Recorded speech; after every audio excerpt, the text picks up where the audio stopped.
अभी राजनीतिक भाषा में कहा जाए वो 70 साल के इतिहास में 75 साल के जो अपना सब कुछ गंवा दे, सबको अन्न पैदा करके दे, अन्नदाता हो वहाँ रहता हो, राष्ट्र निर्माता हुआ रहता हो, सब देश की आजादी लड़ाई में गांव से ही सैनिक जाता हो, देश की सुरक्षा वहीं से जाता हो, गांव के लोग भी, शहर के लोग भी गांव पर निर्भर होते हो, सभी देश के निर्माता गांव में रहते हैं, चाहे वो वैज्ञानिक हो, टीचर हो, चाहे क्षेत्र में हो, किसी भी क्षेत्र में हो।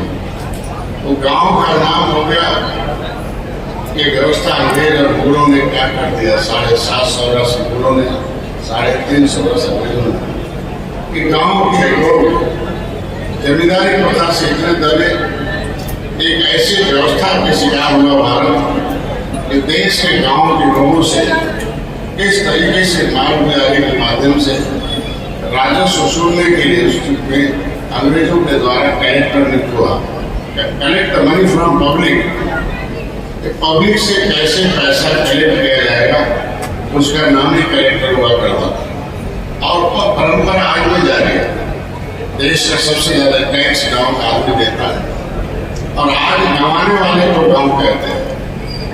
और आधा का आधा इस तरीके से शिक्षा में शहर और गांव की जो शिक्षा की प्रणाली है, 70-75 साल हो गए देश आजाद हुए, हम लोगों को इसको थोड़ा सा देखना पड़ेगा कि मतलब एक आशा था तो ढेर सारा सुधार हो गया, लेकिन कहते थे जो गंवार हो गांव में रहता हो, होशियार हो शहर में जाता हो, तो ज्यादा होशियार हो तो देश को छोड़कर चला जाता है। अभी उसको जो पत्रकार संघ में उनको धन्यवाद हो गया, जो एसोसिएशन है कि पत्रकार का मतलब होता जो पत्र है उसको आकार दिया जाए। हमारे यहाँ आकार को आकारा कहते हैं हिंदी में, कि जो किसी को चुभ जाए, किसी को दर्द दे, उस पर विचार करे। तो जो गांव का पत्र है, जो गरीबों का दर्द है, जो अन्याय का दर्द है, उसको पत्र को आकार देने वाले पत्रकार धन्यवाद। तो इतनी बड़ी चुनौती है कि बिना किसी सुरक्षा के अपराधी को खोजने में साल भर पुलिस को लगता है, और हमारे पत्रकार की कलम में इतनी ताकत है कि साल भर नहीं वो पहले खोज के रखते हैं कि कौन अपराधी है, कौन अन्यायी है, मौसम मिलने पर लिखने में कोई गुरेज नहीं रहते हैं। इसलिए देखो मेरे 3 ही दोस्त हैं, एक तो प्रेस वाले पत्रकार भाई हैं, दूसरा पब्लिक है जिनकी आवाज उठाते हैं, और दूसरा हमारे लोग जो पर्सनल हमारी पार्टी के लोग हैं, बस 3 के अलावा कोई मतलब नहीं है। पत्रकार मेरे अंग के एक साथी है, जो मेरे मिशन है, मैंने एक सोच पैदा की, जो राजनीति के शिकार है वो निर्बल है, और जो राजनीति के हिस्सेदार वो सबल है। जब भगवान राम और विशाल थे तो राम राज था, ये सदियों से भारत को सोने की चिड़िया कही गई। भारत में दुनिया के लोग पढ़ने आते थे, आज रुपए वाले अपने बेटे को इंग्लैंड भेजते हैं पढ़ने के लिए, अमेरिका भेजते पढ़ने के लिए। मजबूरी में मैंने भी अपने बेटे को भेजा था, वो सोचने का नहीं पढ़ूंगा, कहा यार तो वहाँ की भाषा पढ़ाई जाती है, फिर उसको पाकिस्तान भेजना पड़ा, इन्हें वहाँ हिंदी और अंग्रेजी दोनों पढ़ाई जाती है। मतलब यहाँ की व्यवस्था मैं तो इसलिए धन्यवाद दूंगा कि भारत का भी सोने की चिड़िया थी, GDP ग्रोथ 33.5 था, भारत में शिक्षा 75%, 10 नालंदा विक्रमाशिला जैसे हमारी महिलाएं पुरुष को 100% पढ़ा था, महिलाएं उसमें से 75% पढ़े थे।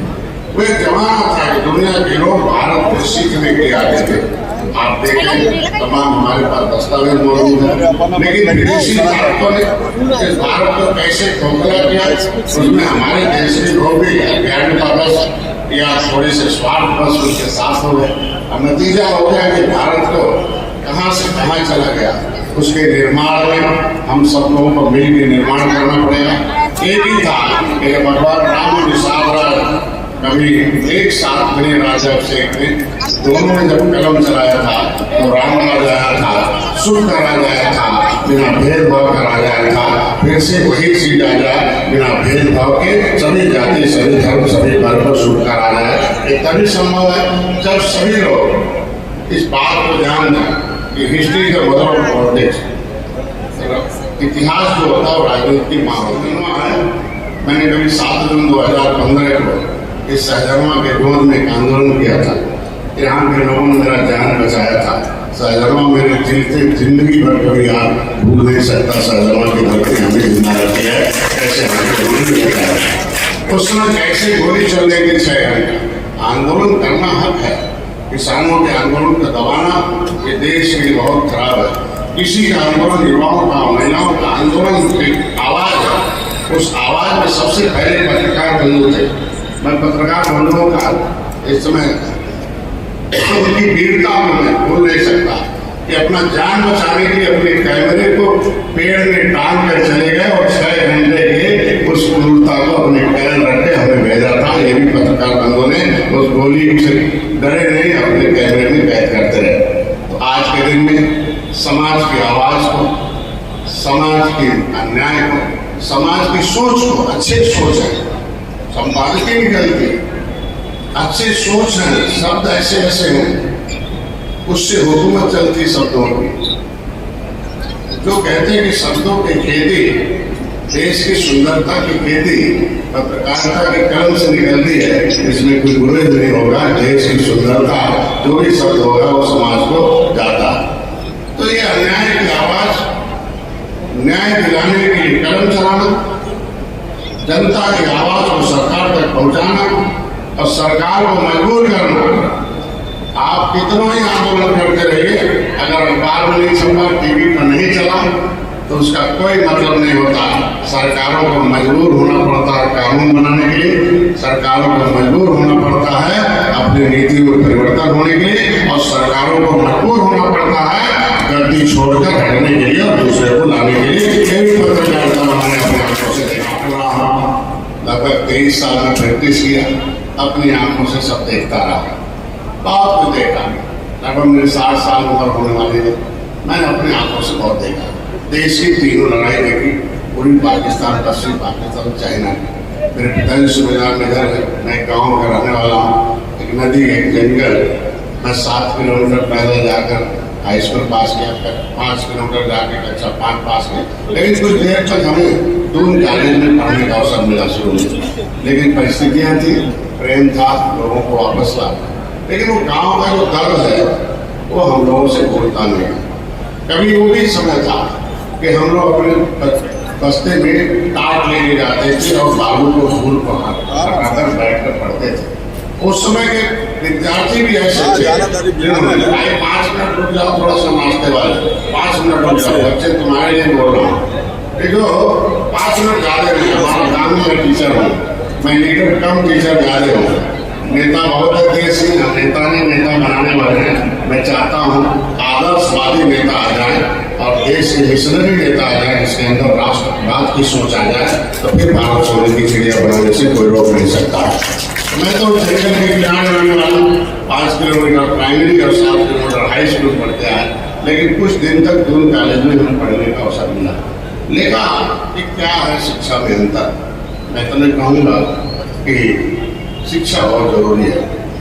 पत्रकार बिना किसी सुरक्षा के, सारे अधिकारी देश के विदेशी जो भी अपराधियों की खोज करते हैं सबके पास सुरक्षा है, लेकिन पत्रकारों के पास न बीमा है न सुरक्षा है, अन्य तो उनके पास कोई प्रोटेक्शन है, कोई व्यवस्था है।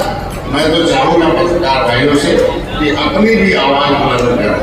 अपना अधिकार नहीं ले सकता, दूसरे के दिलाने में उसे दिक्कत होती है। मैं चाहता हूँ पहले अपने अधिकार की लड़ाई करिए। भारत के नागरिक पत्रकारों को सुरक्षा चाहिए और उसे उसके भी बीमा होना चाहिए, उसके भी खतरे होने के बाद उसके बीवी बच्चों की सुरक्षा होनी चाहिए, उसका भी इंतजाम होना चाहिए सरकार की तरफ। पत्रकार को फ्री में ऐसा आईना है, फ्री में सलाहकार है कि काम करने वाला अनुभव होता है, उसे कुछ दिखाई नहीं देता है, वो अपने धंधे में व्यस्त रहता है। पत्रकार ही एक ऐसा साथी है जो बिना किसी पैसे के, बिना स्वार्थ के किसी के खिलाफ लिखना। जिस नेता ने पत्रकार के उस बिंदुओं को ध्यान में रख लिया कि अगर उनके खिलाफ आलोचना लिख दी तो मानो कि निंदक मेरे राखी आंगन कुटी छवाए और बिना तेल साबुन के मन निर्मल हो जाए, वो पत्रकार है जो सबको करते हैं। इतना कहूँगा कबीर दास ने इसको बहुत प्रेम से रखा है। ये कबीर वाणी है कि भाई देखो पोथी पढ़ पढ़ जगमा पंडित बहन को 2.5 पढ़ो पंडित हो, तो भाई वही है सत्ता, पूरा सह आधा तय और पूरा तय सत्ता। तो सत्ता तो आपको समझना पड़ेगा कि सत्ता सुख देती है, सत्ता शक्ति से मिलती है, शक्ति के लिए सोच बदलना पड़ेगा, राजनीतिक दलों को सुधारना पड़ेगा, फिर हमारे लिए इस तरीके से इतिहास के हिसाब से प्रेरणा लेना पड़ेगा। ये तमाम बिंदु हैं। मैं पत्रकार बंधुओं को हमेशा आवाज उठाता रहता हूँ, चाहे कैबिनेट हो और चाहे कहीं बैठक हो, हम कोई गुरेज नहीं रखते हैं। हमने कहा आप लोग 1 करोड़ खर्च करते हो तब एक अपराधी के बारे में लिखने में आपको आता है, पता नहीं कितने लोग उसमें लगते हैं, और निर्विरोध बिना किसी भेदभाव के, बिना किसी डर के पत्रकार शाम को एक रात में लिख देता है कि किसी घटना में संलिप्त है, सरकार उसी पर चलती है। मैं तो धन्यवाद दूंगा सुप्रीम कोर्ट और हाई कोर्ट को कि पत्रकारों के उस लिखने पर भी कोर्ट संज्ञान ले लेती है। बहुत ऐसे मामले हैं इस पर। आज के दिन में आप सब लोगों के इस पत्रकार एसोसिएशन की सफलता का आयाम पर जो भी लक्ष्य निर्धारित किया, मैं उनके अध्यक्ष को धन्यवाद देता हूँ कि आज की कम से कम ग्राम सभा जो गांव गंवा चुके हैं, जहाँ गंवार रहते हैं, उनकी आवाज बनने के लिए एसोसिएशन आया। हर संभव जहाँ भी कोई जरूरत है मैं खड़ा रहूँगा, हमेशा आपके लिए मैं आऊँगा, मैं जाऊँगा।